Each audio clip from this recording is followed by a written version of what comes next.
There was a poor man named Samuel. He had almost nothing. No house, no family, and sometimes not even enough food for one day. Every morning, Samuel walked through the streets, asking people for help. Some gave him coins, some gave him bread. Others simply walked past him. Samuel was used to it.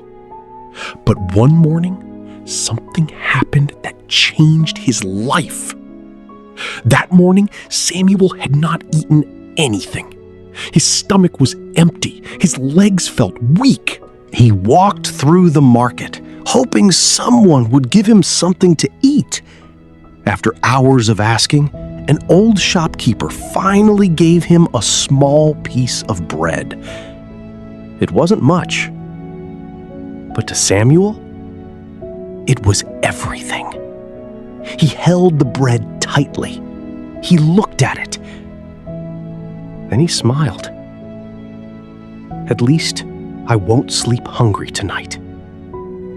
Samuel started walking home. But on the way, he saw a little boy sitting beside the road.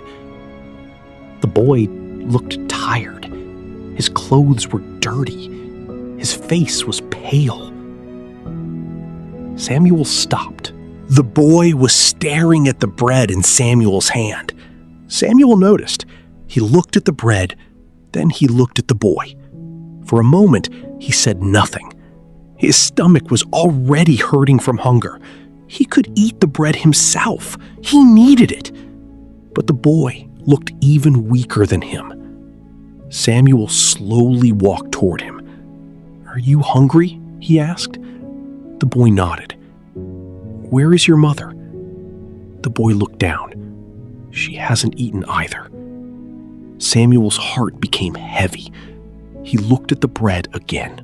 It was his only food. He could walk away. Nobody would blame him. He was hungry too. But Samuel broke the bread into 2 pieces. He gave the bigger piece to the boy. "Take it." The boy looked surprised. "What about you?" Samuel smiled. "I already ate." It was a lie. Samuel hadn't eaten anything. The boy took the bread and started eating. Samuel watched him quietly. And strangely, he felt something he hadn't felt in a long time. Peace. Then the boy suddenly stopped eating. He looked at Samuel. "You're hungry too." Samuel smiled. "Don't worry about me." The boy broke his piece in half. He gave half of it back. "Then we can eat together." Samuel stared at the little piece of bread in the boy's hand. His eyes became wet. He took it, and the 2 of them sat beside the road and ate together. Samuel thought that was the end of the story. But it wasn't. The next morning, Samuel returned to the same market. He was hungry again.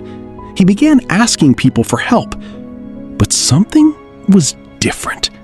The old shopkeeper who had given him bread the day before was watching him. He had seen what Samuel did. The shopkeeper walked toward him. "Samuel?" Samuel turned around. "Yes?" The shopkeeper held out a small basket. Inside were several loaves of bread. Samuel stared at them. "What is this?" The shopkeeper said, "I saw you yesterday." Samuel looked confused. "I saw you give your only food to that child." Samuel lowered his eyes. He was hungry. The shopkeeper smiled. "So were you." Samuel didn't know what to say. The shopkeeper continued, "Take this bread. Sell some of it. Give some away, but don't waste the chance." Samuel took the basket. That day, he didn't just beg. He started selling bread on the street. He sold a few pieces, then a few more. At the end of the day, he had earned enough money to buy more bread for the next morning. The next day, he returned. Then, the next. Slowly, Samuel stopped begging. He became a small bread seller.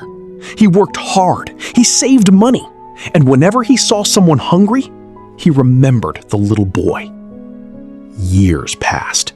Samuel's small basket became a small shop. The small shop became a bigger shop, and eventually, Samuel owned a bakery. People in the town knew him as a successful businessman. But there was one thing he never forgot. The day he gave away his last piece of bread. One evening, an old man entered his bakery. He looked tired and hungry. He asked, "Sir, do you have anything I can eat?" Samuel looked at him. Then he smiled. He gave the man fresh bread, and he said, "Eat first. We can talk later." The man looked surprised. "You don't want money?" Samuel shook his head. "No." The old man asked, "Why are you helping me?" Samuel looked around his bakery. Then he said, "Because someone once helped me when I had nothing." The old man thanked him and left. Samuel stood at the door and watched him disappear into the street. And he remembered the little boy. He wondered where that boy was now. He never found out. But he never forgot him. Because that little boy had taught Samuel something that money could never teach him. Sometimes the thing you give away is not what makes you poor. Sometimes it is the beginning of everything you receive. We often think we should give only when we have enough. We say, "When I become rich, I'll help people. When I have more time, I'll be kind. When my life becomes easier, I'll give so